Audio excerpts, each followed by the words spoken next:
যেগুলি দিয়ে আমার রেভিনিউটা চলে যাচ্ছে, ট্যাক্সের টাকা চলে, সেই জায়গাগুলো আমরা আমাদের চেষ্টা করছি। সেই জায়গাগুলোতে যেটা হচ্ছে যে আমরা চাচ্ছি যে ডিজিটাইজেশন করে কতটা এটাকে ছাড়া যায়। এরকম কথা হচ্ছে যে আপনি একটা ভঙ্গুর অর্থনীতি আপনি ইনহেরিট করেছেন, সেটাকে আবার একটা রেল লাইনের উপরে তুলে সেটাকে আবার জোরে 120 কিলোমিটার পার মাইল বেগে আপনি এটাকে নিয়ে আসেন, এটা সময়ের সাথে ব্যাপার, বাট আমাদের পুরোপুরি এটা নিয়ে কাজ হচ্ছে।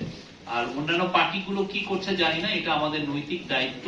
সেটা হচ্ছে বাংলাদেশের রেভিনিউ সিস্টেমকে ঠিক করা, একটা ভালো একটা বাজেট বাংলাদেশের মানুষকে উপহার দেয়া, যাতে করে আমাদের ডেভেলপমেন্টের যে কাজগুলো আমরা করছি যেগুলো খুবই ভাইটাল সেগুলো যেন করতে পারি।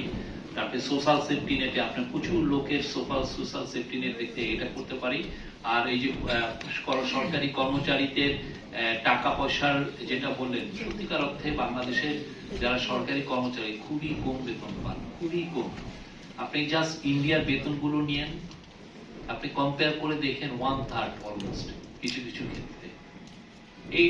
এইটা তো অমানবিক একটা বেতন দেওয়া হয়, তাদেরকে মহার্ঘ ভাতা দেওয়া হচ্ছে এবং এটা আমার মনে হয় খুবই যুক্তিযুক্ত। আপনি যদি আশেপাশের সমস্ত দেশের আপনি বেতন কাঠামো দেখেন, খুবই কম বেতন পায় বাংলাদেশের লোকরা।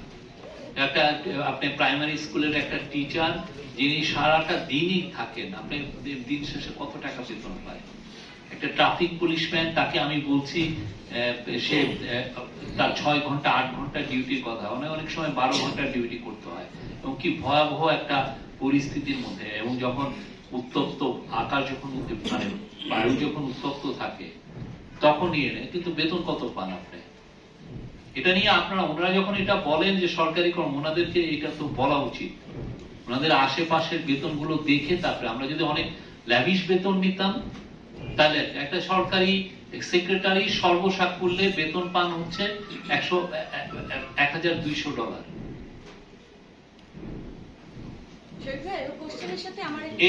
সেই জন্য এটা একটা বাট আমাদের অবশ্যই রেভিনিউ বাড়াতে হবে।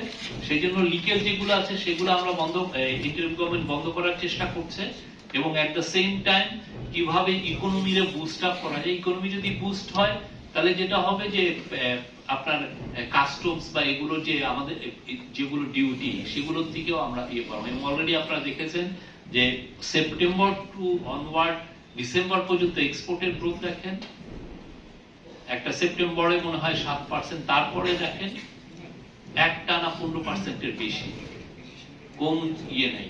এবং আমরা ডেটা ম্যানিপুলেট করছি না, ডাটা একদম অ্যাকুরেট ডেটা দিচ্ছি। এবং এই ইকোনমি যদি আর একটু বেটার জায়গায় যায়, আপনি নিশ্চিত থাকেন সব বাংলাদেশটা ঘুরে দাঁড়াবে।